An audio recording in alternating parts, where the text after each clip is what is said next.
உஷா பீதியுடன் சுற்றுமுற்றும் பார்த்தாள். இருட்டாக இருந்தது. எதுவும் ஒரு வினாடி பிடிபடவில்லை. விமலா வந்து அழைத்தது எத்தனை நிஜம் போல் இருந்தது. நிஜமாகவே வந்திருப்பாளா அல்லது மனதின் பிரம்மையா? விமலா ரொம்பவும் சோகமாக தென்பட்டாள். அநியாயமாக நீயும் வந்து மாட்டிக்கொண்டாயே என்கிற மாதிரி அவளை பார்த்தாள். இதெல்லாம் கனவுதானா?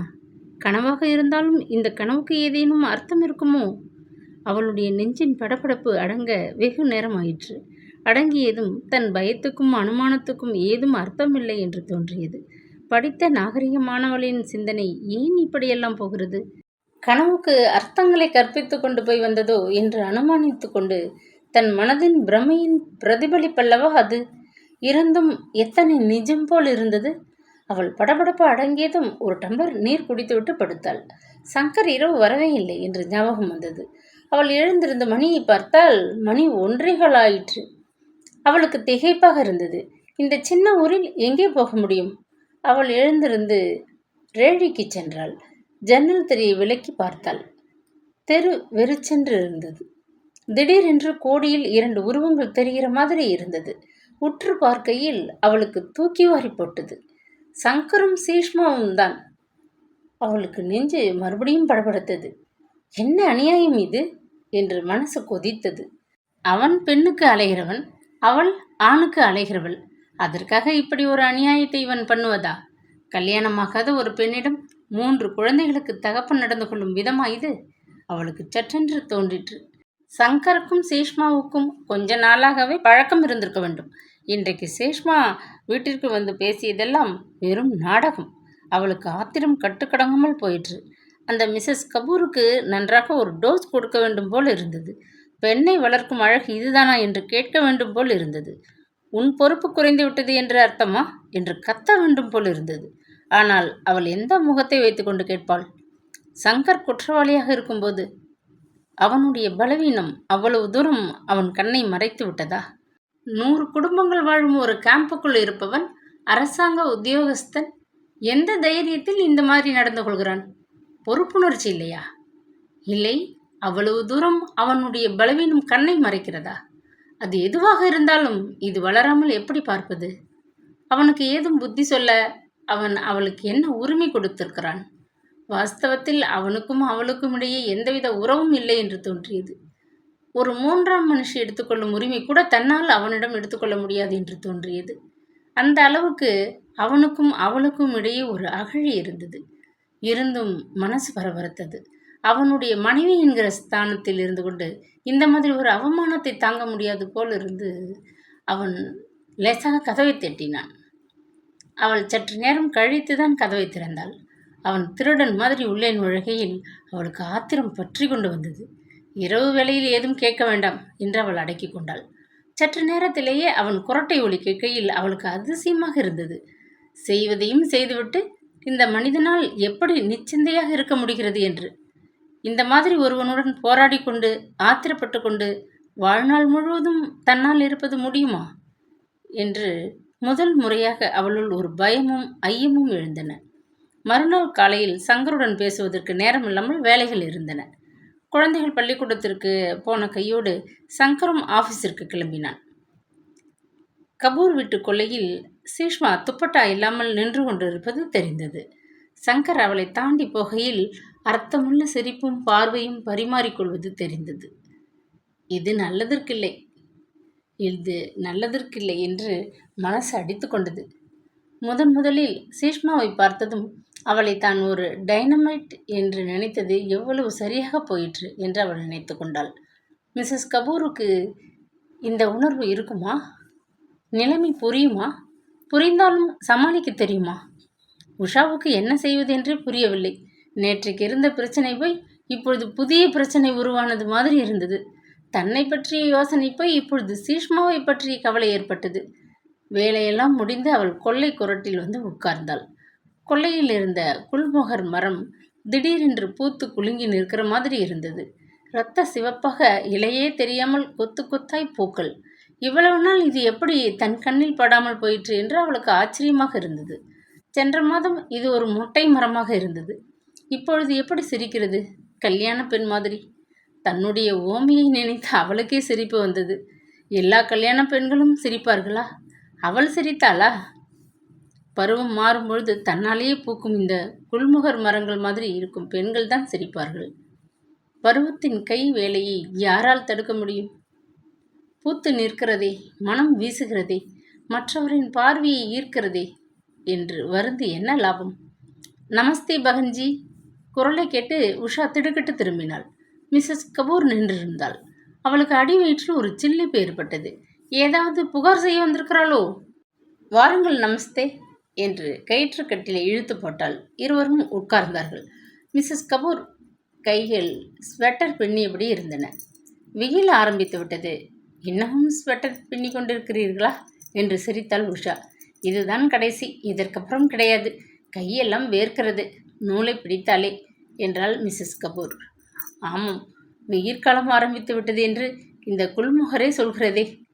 எப்படி 15 நாளில் பூத்து விட்டது பார்த்தீர்களா? ஆமாம் என்று சிரித்தாள் மிஸ்ஸஸ் கபூர். இருவரும் பொதுவாக சற்று நேரம் பேசிக் கொண்டிருந்தார்கள். தான் பயந்த காரணத்துக்காக அவள் வரவில்லை என்று தெரிந்ததும் உஷா மெல்ல கேட்டாள். சீஷ்மாவை மேலே படிக்க வைக்கிறது தானே? கல்யாண வயது வந்த பெண்களுக்கு ஒரு வேலையும் இல்லை என்றால் ரொம்ப போர் அடித்து விடுமே. மிஸ்ஸஸ் கபூர் ஒரு பெருமூச்சு விட்டாள். என்ன செய்வது சொல்லுங்கள். இங்கே மேல் படிப்புக்கு வசதி இல்லை. டெல்லியில் அவளை ஹாஸ்டலில் விடுவதற்கும் பயமாக இருக்கிறது. ஹாஸ்டலில் விட்டால் செலவும் நிறைய ஆகும் இல்லையா? அவள் சொல்வதும் வாஸ்தவந்தான் என்று தோன்றியது. டெல்லியில் யாரும் இல்லையா பார்த்து கொள்ள? அவளுடைய பாட்டி இருக்கிறார். உஷா விழிப்பதை பார்த்து, சீஷ்மா என்னுடைய பெண் இல்லை, நான் இளையாள். அவளுடைய அம்மாவை பெற்ற பாட்டி அங்கே இருக்கிறார். அங்கு விட எங்களுக்கு இஷ்டமில்லை. ஏற்கனவே கெடுத்து குட்டிச்சோறாக்கிவிட்டாள். இங்கே நம் பார்வையில் வைத்துக்கொள்வது நல்லது என்று இங்கே வைத்து கொண்டிருக்கிறோம் என்றாள். ஐயோ பாவம் என்று இருந்தது உஷாவுக்கு. உன் பார்வைக்கு பின்னால் என்ன நடக்கிறது என்று உனக்கு தெரியாது என்று சொல்ல வேண்டும் போல் இருந்தது. கல்யாணத்துக்கு பார்த்து கொண்டிருக்கிறீர்களா? ஏதோ பார்த்து கொண்டிருக்கிறோம். அதுவும் இங்கே உட்கார்ந்து கொண்டு என்ன செய்ய முடியும்? எல்லாம் டெல்லியில் இருந்தால்தான் காரியம் நடக்கும். ஏதோ வரன் வந்திருப்பதாக என் மச்சினர் எழுதியிருக்கிறார். சீஷ்மாவை இங்கிருந்து அனுப்பணும். எப்பொழுது அனுப்புவீர்கள் என்று உஷா கேட்டாள் ஆர்வத்துடன். அடுத்த மாத ஆரம்பத்தில் அனுப்பலாம் என்று இருக்கிறோம். அடுத்த மாதத்திற்கு இன்னும் 20 நாட்கள் இருந்தன. அதற்குள் குடிமூழ்கிவிடும் என்று இந்த அப்பாவிக்கு எப்படி சொல்வது? இந்த மாதிரி பெண்களுக்கு சீக்கிரம் கல்யாணம் செய்து விடுவதுதான் நல்லது என்றாள் அவள் தன்னையும் அறியாமல். மிஸ்ஸஸ் கபூர் சட்டென்று அவளை நிமிர்ந்து பார்த்தாள். நீங்களும் கவனித்து விட்டீர்களா அவள் சுபாவத்தை? என்ன செய்வது சொல்லுங்கள்.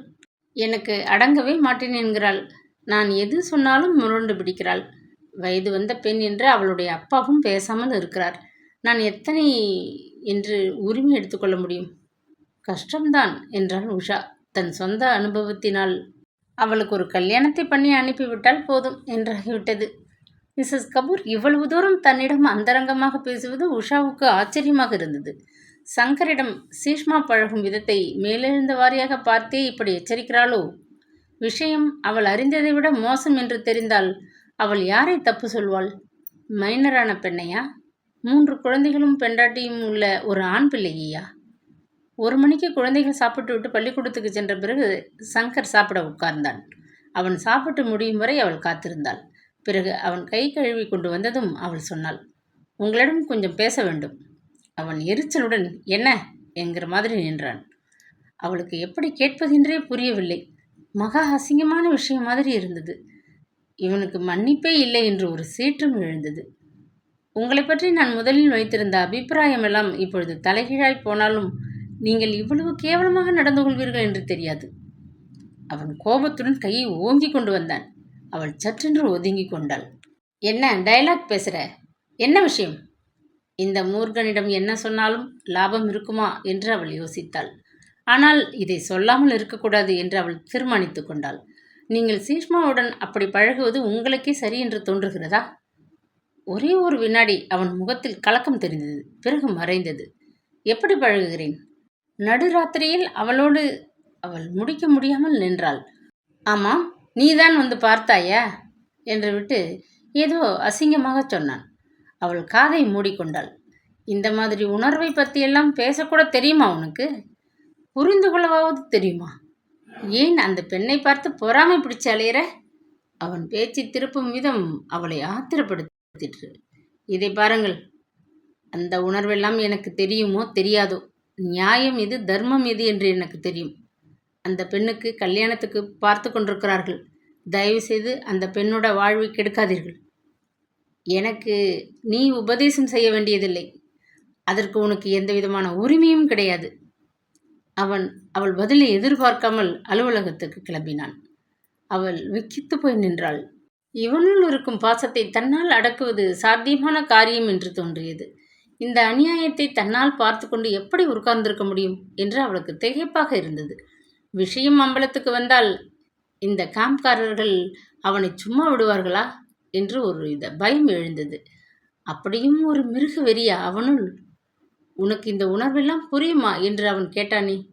அந்த உணர்வு இருப்பவர்கள் எல்லாம் அவனை மாதிரிதான் நடந்து கொள்கிறார்களா? எந்த சராசரி மனிதனும் இப்படி அலைய மாட்டான் என்று அவளுக்கு பட்டது. இவனுடன் அந்த விமலா 10 வருடங்கள் வாழ்ந்ததே அதிகம் என்று அவள் நினைத்து கொண்டாள். அப்படி பொறுமையாக வாழ்ந்ததால் தான் கடைசியில் அப்படி வெறுப்பு அவளை ஆட்கொண்டிருக்க வேண்டும். தன் சாவினால் அவனை பழிவாங்கும் வெறுப்பு. என் சாவுக்கு நீதான் காரணம் என்று அவன் ஆயுசு உள்ளவரை சுட்டிக்காட்டும் வெறுப்பு. ஆனால் அவளுடைய அந்த சாவினால் சங்கரிடம் ஏதும் மாற்றம் ஏற்பட்டிருப்பதாக தெரியவில்லை. எந்த வேளைகளில் அவன் விமலாவை நினைத்துக் கொள்கிறான் என்றே புரியவில்லை. குழந்தைகள் ஸ்கூலில் இருந்து வந்ததும் டிஃபன் சாப்பிட்டு விட்டு விளையாடப் போய்விட்டார்கள். அவள் பொழுது போகாமல் வராண்டாவில் உட்கார்ந்திருந்தாள். இன்று மிஸ்ஸஸ் மல்ஹோத்ரா தனியாக கிளியுடன் விளையாடி கொண்டிருந்தாள். மிஸ்டர் மல்ஹோத்ரா தனது வழக்கமான பொழுதுபோக்குக்கு போயிருப்பார் என்று உஷா நினைத்து கொண்டாள். எத்தனை விதமான கஷ்டங்கள்! இங்கே இருக்கும் 100 வீடுகளிலும் 100 விதமான சோக கதைகள் இருக்கும் என்று தோன்றியது. சற்று நேரத்தில் சங்கர் வந்தான். சூறாவளி மாதிரி உள்ளே நுழைந்தான். மிகவும் கோபமாக இருக்கிறான் என்று புரிந்தது. வந்ததும் கதவை சாத்தினான். பாக்கெட்டில் இருந்த ஒரு கடிதத்தை தூக்கி அவள் முன்னால் எறிந்தான். இதற்கு என்ன அர்த்தம் என்றான். ஒன்றும் புரியாமல் அவளுக்கு திக்கென்றது. இதயத்திற்குள் அடி வயிற்றில் ஜில்லிட்டது. எனக்கு தெரியாமல் நீ யாருக்காவது லெட்டர் போட்டியா? அவள் அவனை நிமிர்ந்து பார்த்தாள். ஆமாம், போட்டேன். ஆனால் உங்களுக்கு தெரியாமல் போட வேண்டும் என்று போடவில்லை. நீங்கள் ஆஃபீஸ் போன பிறகு எழுதினேன். சீஷ்மாவை தபால் பெட்டியில் போடச் சொன்னேன். நீ பெரிய சத்தியவதி என்று எனக்கு தெரியும். நேற்று நீ ஒருத்தனுக்கு ரகசியமாக எழுதினதிலிருந்தே தெரியவில்லை? நீ என்னுடன் இருக்கிறவரை என்னை மீறிக்கொண்டு எதையும் செய்ய முடியாது. சாமர்த்தியமாக நடந்து கொள்ள பார்த்தால் என்ன நடக்கும் தெரியுமா? அவள் மிரண்டு போனாள். அவன் வெறி பிடித்து போய் அவள் முதுகில் அடுக்கையில் அவள் வாயை மூடிக்கொண்டு பல்லை கடித்து கொண்டாள். இவன் தன்னை எதற்காக இப்படி பயமுறுத்துகிறான் என்று அவளுக்கு புரியவில்லை. பணவெறியா, ஏமாற்றமா, இல்லை விமலாவின் மரணத்தினால் ஏற்பட்ட குற்ற உணர்வா? எது இதில் அதிகம்? கடிதத்தை எடுத்து படி என்றான். கண்ணீர் மிதக்கும் கண்களுடன் படிப்பதற்கு கஷ்டமாக இருந்தது. அப்பாவின் கையெழுத்து ரெஜிஸ்டர் போஸ்டில் வந்தது. அன்புள்ள உஷா, நீ வினோதினிக்கு எழுதிய கடிதம் கிடைத்ததென்று வந்து சொன்னாள். விவரம் தெரிந்து ரொம்ப கவலையாக போய்விட்டது. நீ எழுதிய கடிதங்கள் எங்களுக்கு வரவே இல்லை. நான் எழுதிய கடிதங்களையும் சங்கர் உன்னிடம் காட்டவே இல்லை என்று தெரிகிறது. இது தெரிந்த பிறகு எனக்கு ரொம்ப வேதனையாக இருக்கிறது. தீர விசாரிக்காமல் அநியாயமாக உன்னை எங்கேயோ தள்ளிவிட்டேன் என்று மனசை ரொம்ப உறுத்துகிறது. அவன் அடிக்கடி பணம் வேண்டுமென்று வேறு பயமுறுத்துகிறான். உன்னை பார்க்காமல் பேசாமல் இனியும் என்னால் இருக்க முடியாது போல இருக்கிறது. நான் ராஜுவை அழைத்து கொண்டு இன்னும் 10 நாட்களில் கிளம்புவதாக இருக்கிறேன். உன்னை நேரில் பார்க்க வேண்டும், பேச வேண்டும். நான் செய்துவிட்ட தப்பிற்கு தயவு செய்து என்னை மன்னித்து விடு, அப்பா. அவள் வெகு கஷ்டப்பட்டு கொண்டு தன் கண்ணீரை அடக்கி கொண்டாள். இந்த கடிதம் ரெஜிஸ்டர் தபாலாக இருந்தாலும் சங்கர் மூலமாக தான் கிடைக்கும் என்று அப்பாவுக்கு தெரியாது. தெரிந்திருந்தால் தகவலை தெரிவித்திருக்க மாட்டார் என்று தோன்றியது. அவன் அவளையே பார்த்து கொண்டு நின்றிருந்தான். அவள் கடிதத்தை கீழே வைத்துவிட்டு அவனை நிதானமாக பார்த்தாள். இவ்வளவு ஆத்திரப்படும்படியாக இதில் என்ன இருக்கிறது என்று அவளுக்கு புரியவில்லை. அப்பா இங்கு வந்தால் நேரில் உண்மைகளை தெரிந்து கொண்டால் அவரால் அந்த அதிர்ச்சியை தாங்க முடியாது என்று அவளுக்கு தோன்றியது. அவர் வராமல் இருப்பது நல்லது என்று தோன்றியது. அப்பா இங்கு வரக்கூடாது, அவ்வளவுதானே. நானே உங்கள் எதிரிலேயே வரவேண்டாம் என்று ஒரு கடிதம் எழுதுகிறேன். நான் சந்தோஷமாக இருக்கிறேன் என்று எழுதுகிறேன். நீங்களே போஸ்ட் செய்யுங்கள். யூ பெட்டர் என்றான் அவன் ஆத்திரத்துடன். ஆனால் ஒன்று எனக்கு புரிகிறது. உன்னை நான் நம்ப முடியாது. வக்கீல் என்கிற கர்வம் வேறு உனக்கு. முராதாபாதில் உன் பெயர் சந்தை சிரிக்க வைக்கப் போகிறேன். உன் கர்வத்தை அடக்கப் போகிறேன். நான் உங்க அப்பா மேல் கேஸ் போடுவது என்று தீர்மானித்து விட்டேன். இதோ பார், டிராஃப்ட் கூட செய்து விட்டேன். நாளை அனுப்பப் போகிறேன் என்று பாக்கெட்டுக்குள்ளிருந்த இன்னொரு காகிதத்தை அவள் முன் படித்து காட்டினான். அவள் அதிர்ந்து போனாள். அந்த மாதிரி அவன் கேஸ் போட்டால் அதன் விளைவுகள் எப்படி இருக்கும் என்று அவள் யோசித்து பார்த்தாள். அந்த பயங்கரத்தை நினைக்கையிலேயே மனசு கூசியது. நீங்கள் இந்த மாதிரி ஏதேனும் செய்தால் நானும் செத்துப்போவேன், விமலா மாதிரி என்றாள் அவள். செத்துப்போ, ஒழிந்து போ என்றான் அவன் கோபத்துடன். அவளுக்கு திடீரென்று தலையை சுற்றியது. அவள் மூர்ச்சையானாள். நினைவு மெல்ல மெல்ல திரும்புகிற மாதிரி இருந்தது. மங்கிய நினைவலைகளில் விமலாவின் உருவம் தெரிந்தது. கூப்பிடுகிற மாதிரி இருந்தது. இது நரகம் உஷா, எப்படியும் இது உன்னை கொன்றுவிடும். வந்துவிடு, என்னிடம் வந்துவிடு. உடல் குப்பென்று வியர்த்தது. நெஞ்சு படபடத்தது. அவள் மறுபடி மூர்ச்சையானாள். உஷாவுக்கு எழுந்திருக்கவே முடியாமல் ஆயாசமாக இருந்தது. தன் படுக்கையில் தான் படுத்திருப்பது தெரிந்தது. சங்கர் அவளை கொண்டு வந்து கிடத்தி இருக்க வேண்டும் என்று அவள் நினைத்து கொண்டாள். எவ்வளவு நேரமாக தான் இப்படி படுத்திருக்கிறோம் என்று அவளுக்கு புரியவில்லை. குழந்தைகளின் சத்தம் கூட கேட்கவில்லை. பள்ளிக்கூடத்துக்கு போயிருக்க வேண்டும் என்று அவள் தீர்மானித்து கொண்டாள். சங்கரை சமைத்திருப்பார் என்று தோன்றியது. எப்படி அப்படி அவள் பிரಜ್ஞை இல்லாமல் இருந்தாள் என்று அவளுக்கும் புரியவில்லை. சங்கரும் வீட்டில் இல்லை என்று தெரிந்ததுதான். நினைவில்லாமல் விழுந்து கிடக்கையில் துளி கூட ஒரு மனிதாபிமான உணர்வில்லாமல் அவன் அவளை தனியா விட்டுவிட்டு போயிருப்பதை நினைத்து, சி, இவனும் ஒரு மனுஷனா என்று இருந்தது. அவள் மெல்ல எழுந்து பல்லை தேய்த்து டீ போட்டு குடித்தாள். மணி 9:30 ஆகியிருந்தது.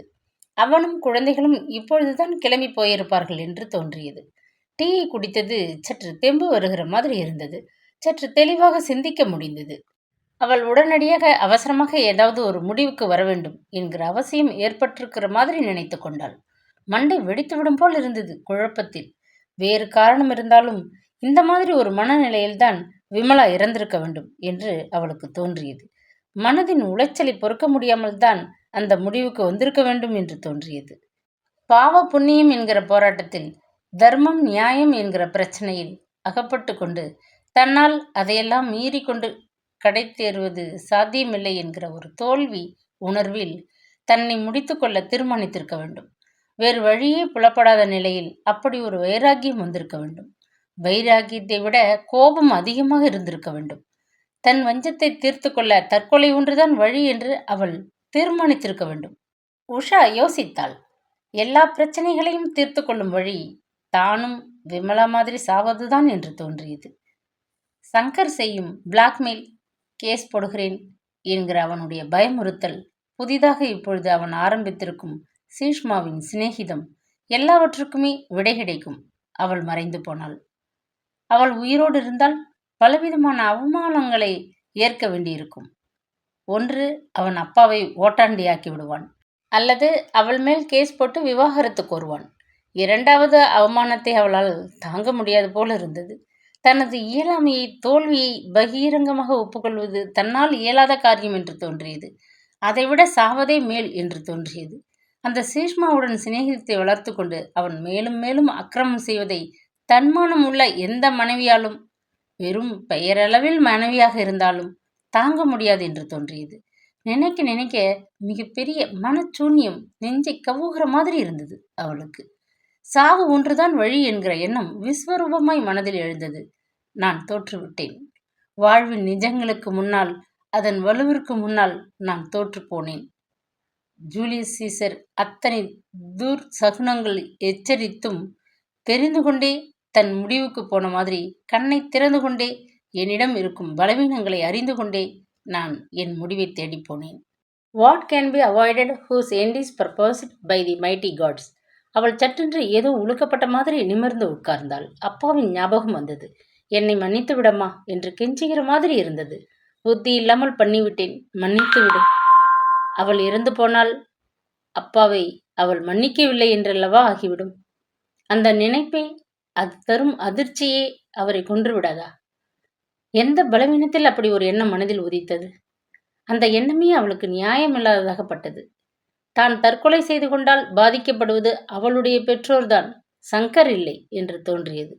வேறு என்னதான் வழி என்று அவள் தீவிரமாக யோசித்தாள்.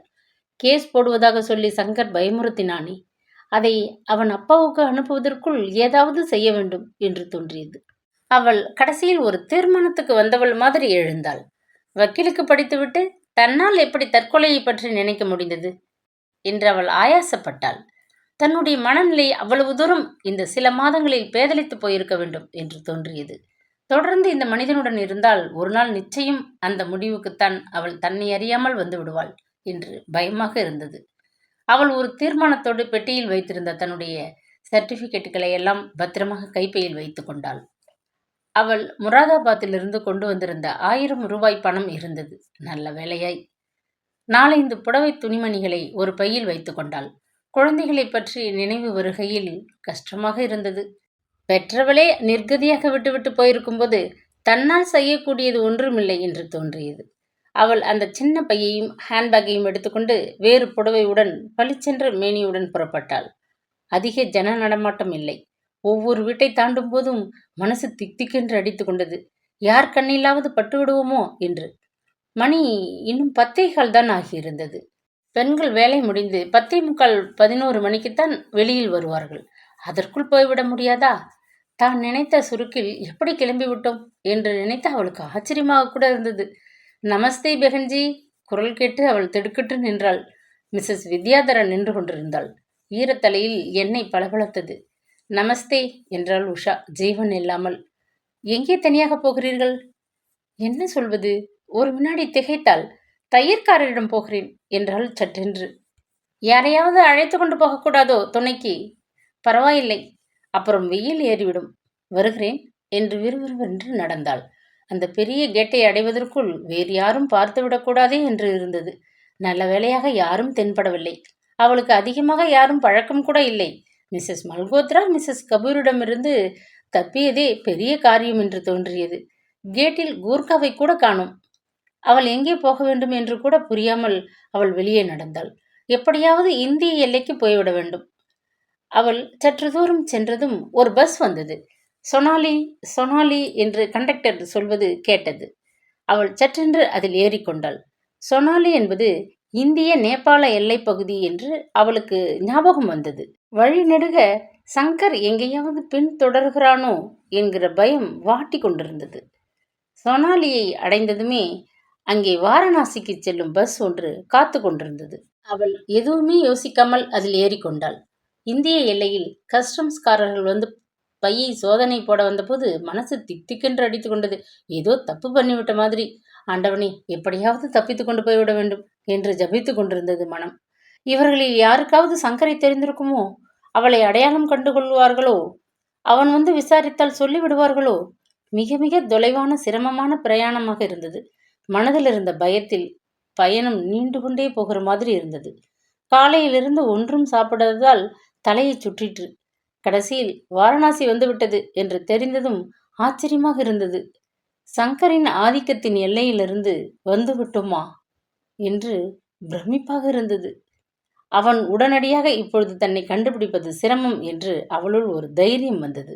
பஸ்ஸை விட்டு இறங்கியதுமே ஒரு போர்ட்டர் எங்கே போக வேண்டும்? ஸ்டேஷனுக்கா என்று கேட்டான். யாரோ கங்கா காவேரி எக்ஸ்பிரஸை பிடிக்க வேண்டும் என்று சொல்வது கேட்டது. அவளுக்கு பொறி தட்டின மாதிரி இருந்தது. தெற்கே போய்விட்டால் என்ன? அவளுக்கு தெற்கு பழக்கமே இல்லை. ஆனால் தென்னிந்தியர்களுடன் பழக்கம் உண்டு. சுதர்சனத்தின் ஞாபகம் வந்தது. கூடவே பொதுவாக தென்னிந்தியர்கள் நாணயமானவர்கள் என்று சங்கர் சொன்னது ஞாபகத்திற்கு வந்தது. தெற்கே போய் சங்கர் நிச்சயமாக தேடமாட்டான் என்று தோன்றியது. அங்கே போய்விட்டால் என்ன? எங்கேயாவது வேலை கிடைக்கும் என்று தோன்றியது. எப்படியோ பிழைத்து கொள்ளலாம் என்றும் தோன்றியது. ஸ்டேஷனில் கங்கா காவேரி எக்ஸ்பிரஸ் காலையில் தான் கிளம்பும் என்றார்கள். அவள் டிக்கெட்டை வாங்கி கொண்டு கங்கையையாவது தரிசிக்கலாம் என்று கிளம்பினாள். கங்கை கரை அந்த இரவு வேளையிலும் ஜே ஜே என்று இருந்தது. ஏற்றப்பட்ட அகல் விளக்குகள் நீரில் மிதந்த வண்ணம் இருந்தன. காற்று சிலுசிலுவென்று அடித்தது. கங்கை நீர் காலில் பட்டவுடன் சில்லென்று இருந்தது. உஷாவுக்கு திடீரென்று கண்களில் நீர் நிறைந்தது. காலம் காலமாய் அடக்கி வைத்திருந்த துக்கமெல்லாம் பிரவாகமாக போனார் போல் இருந்தது. எதற்கோ காத்து காத்து நின்று விரயமாகி போனார் போல் இருந்தது. கங்கை கலகலவென்று ஓடிக்கொண்டிருந்தது. எத்தனை பேர்களின் கண்ணீர் இதில் இருக்கும்? எத்தனை பேர்கள் தங்கள் பாவ மூட்டைகளை இங்கே இறக்கி வைத்திருப்பார்கள்? பாவ மூட்டைகளின் பாரம் இல்லாமல், கண்ணீரின் கரை இல்லாமல் சலசலக்கும் கங்கையை வெகு நேரம் பிரமிப்புடன் பார்த்து கொண்டிருந்தாள். இங்கே காலமே சிறைப்பட்டு போனார் போல் தோன்றியது. யுகம் யுகங்களாய் கங்கை இப்படியே இருந்து வருகிற மாதிரி, தன்னை போல் எவ்வளவோ பேர் தங்களது அஞ்ஞானங்களை இங்கே பொசுக்கின மாதிரி. அவள் ஸ்டேஷனுக்கு பொழுதோடு வந்தாள். அங்கேயே கேன்டீனில் சாப்பிட்டு விட்டு அப்பாவுக்கு கடிதம் எழுத உட்கார்ந்தாள். எந்த விதத்தில் எழுதினால் அவருக்கு அதிக அதிர்ச்சி ஏற்படாமல் இருக்கும் என்று அவள் யோசித்தாள். உண்மையெல்லாம் சொல்வதைத் தவிர வேறு வழியே இல்லை என்று தோன்றியது. அன்புள்ள அப்பா, நீங்கள் நேபாளத்துக்கு கிளம்புவதற்கு முன் இந்த கடிதம் உங்களுக்கு கிடைக்க வேண்டும் என்று இதை எழுதுகிறேன். நீங்கள் கிளம்ப வேண்டிய அவசியம் இல்லை. நானே கிளம்பிவிட்டேன். நீங்கள் எனக்காக சிரமப்பட்டு வகுத்து கொடுத்த வாழ்க்கையிலிருந்து மிரண்டு போய் கிளம்புகிறேன். நான் தனியே வாழ பிறந்தவள். அது புரியாமல் என்ன உறவையோ ஒட்ட பார்த்தால் அது ஒட்டுமா அப்பா? நான் போகிறேன். எங்கே என்று எனக்கே தெரியாது. ஏதோ ஒரு விடிவை நோக்கி போகிறேன் என்று நிச்சயமாக தெரிகிறது. உங்கள் மேல் எனக்கு கோபமே இல்லை, வருத்தம் கூட இல்லை. வாஸ்தவத்தில் இன்றைக்கு என் மனசு ரொம்ப நிர்மலமாக இருக்கிறது. நான் முராதாபாத்துக்கு திரும்ப முடியாது. அதன் காரணங்கள் உங்களுக்கு தெரியும். நான் ஒரு இருமுனை கத்தியில் இருக்கிறேன். அதனால் அந்த கத்தியையே எரிந்து விட்டு போகிறேன். எனக்கு இந்த 2-3 மாத அனுபவங்களில் எவ்வளவோ விஷயங்கள் புரிந்து போன மாதிரி இருக்கிறது. எல்லா துன்பத்துக்கும் நமது அறிவீனம்தான் காரணம் என்று மனசு தெளிந்து விட்டது. வீட்டை விட்டு கிளம்பி விட்டது ஏதோ கரையை அடைந்த மாதிரி இருக்கிறது. சங்கர் மறுபடி பணம் கட்டி எழுதினால் நீங்கள் அனுப்ப தேவையில்லை. நானே அங்கிருந்து மறைந்து போன பிறகு சங்கர் உங்கள் மேல் கேஸ் போட ஏதும் நியாயமில்லை. என் பெண் எங்கே, என்ன செய்தாய் என்று நீங்களே சங்கரை மிரட்டலாம். நான் தற்கொலை செய்து கொள்வேன் என்று பயப்படாதீர்கள். நான் செய்து கொள்ள மாட்டேன். 3 மாதங்களாக தினமும் செத்து கொண்டிருந்தேன். அந்த பயத்தையெல்லாம் மீறி கொண்டு வந்து விட்டேன். என்றைக்காவது நான் இருக்கும் இடத்தை உங்களுக்கு தெரிவிக்கலாம் என்று எனக்கு தோன்றினால் தெரிவிப்பேன். அதுவரை நான் மறைவாக இருப்பதுதான் நல்லது. என்னை மன்னியுங்கள். வாழ்வை முடித்து கொள்ள வேண்டும் என்றுதான் நினைத்தேன். ஆனால் உங்கள் நினைவும் அன்பும் தான் என்னை அந்த முடிவுக்கு போகாமல் காப்பாற்றியது. இப்பொழுது என் மனசில் எந்தவித துன்பமும் இல்லை, பயமும் இல்லை. நீங்கள் என்னை நம்ப வேண்டும். மேலே என்ன எழுதுவதென்று அவளுக்கு புரியவில்லை. என்ன எழுதினாலும் அது அதிகமாக அனாவசியமாக இருக்கும் என்று தோன்றியது. உறவையெல்லாம் மறுத்து கொண்டு போகிற சபஸ்வி மாதிரி மனசு நிர்மலமாக இருந்தது. யாரை பற்றியும் விசாரிப்பதோ புலம்புவதோ அவசியம் என்று தோன்றவில்லை. ஒரு மோன நிலையை அடைந்துவிட்ட மாதிரி இருந்தது. தன் உடற்குறை கூட குறையாக தெரியவில்லை இப்போது. ஆன்மாவை காப்பாற்ற வேண்டிய கூடு எப்படிப்பட்டதாக இருந்தாலும் அது தன்னை பாதிக்காது என்று தோன்றியது. ஆன்மாவுக்கு குறையில்லை, மாசில்லை, மறுவில்லை. இந்த கங்கை நதி காலம் காலமாய் ஓடுகிற மாதிரி தன்மேல் விழும் சடலங்களையும் பூக்களையும் மிதக்கும் அகல் விளக்குகளையும் கண்ணீரையும் சுமக்கிறோம் என்கிற உணர்வே இல்லாமல் சுமக்கிற மாதிரி. அது புரியாதவரை எத்தனை சஞ்சலங்கள் இந்த மனதில். அவள் கடிதத்தை உரையிலிட்டு ரயில் நிலைய தபால் பெட்டியில் போட்டாள். அந்த கடிதம் அப்பாவுக்கு எத்தகைய அதிர்ச்சியை கொடுக்கும் என்று நினைக்கையில் வருத்தமாக தான் இருந்தது. என்னுடையது தனிப்பாதை என்று இப்பொழுதாவது அப்பாவுக்கு புரியட்டும் என்று அவள் தனக்குள் சொல்லிக் கொண்டாள். அவள் வெயிட்டிங் ரூமில் வந்து உட்கார்ந்து கொண்டாள். காலையில் கங்கா காவேரியை பிடிக்க வேண்டியவர்கள் தூங்கிக் கொண்டிருந்தார்கள். அவளுக்குத்தான் தூக்கமே வரவில்லை. எதிர்காலம் ஒரு பெரிய கேள்விக்குறியாக இருந்தாலும் அவளுக்கு உண்மையில் இப்பொழுது எந்த விதமான மன கிளேசமும் இருக்கவில்லை. எப்படியும் சமாளிப்போம் என்கிற ஒரு தைரியம் ஏற்பட்டது. சங்கரின் ஆதிக்கத்துக்கு அடங்காமல் தான் இப்படி கிளம்பி வந்தது ஏதோ ஒரு பெரிய சாதனை மாதிரி இருந்தது. போற்றர்கள் வந்துவிட்டார்கள், வாருங்கள், கங்கா காவிரி வருகிறது, வாருங்கள் என்றார்கள். அவள் எழுந்தாள். அந்த ஜன சமுத்திரத்தில் ஒருத்தியாக அவள் வண்டியில் ஏறி அமர்ந்தாள். கங்கா காவிரியில் தன் பயணம் தொடர்வது எத்தனை பொருத்தமான ஒரு நிகழ்ச்சி என்று அவள் நினைத்து சிரித்து கொண்டாள். காவேரிக்கரை நிச்சயம் தனக்கு புகலிடம் கொடுக்கும் என்று தோன்றியது. மேற்கொண்டு என்ன செய்வது, எங்கே வேலை பார்ப்பது, யார் வேலை கொடுப்பார்கள், புதிய சவால்கள். ஆனால் அவையெல்லாம் இப்பொழுது அவள் மீண்டு வந்ததை விட பயங்கரமாக இருக்காது என்று அவளுக்கு தோன்றியது. கேள்விகள் பல இருந்தன. அவளது வாழ்க்கையே இடைவிடாத கேள்வியும் பதிலுமாக இருந்த மாதிரி இருந்தது. மற்றவைக்கு பதில்கள் கிடைத்த மாதிரி இவற்றுக்கும் பதில்கள் கிடைக்காமல் போகாது. இக்கதையை கேட்டு ரசித்த அனைத்து உள்ளங்களுக்கும் நன்றி. அடுத்து வருவது லக்ஷ்மி அவர்கள் எழுதிய அருமையான குடும்ப கதை. நாளை கேட்கலாம்.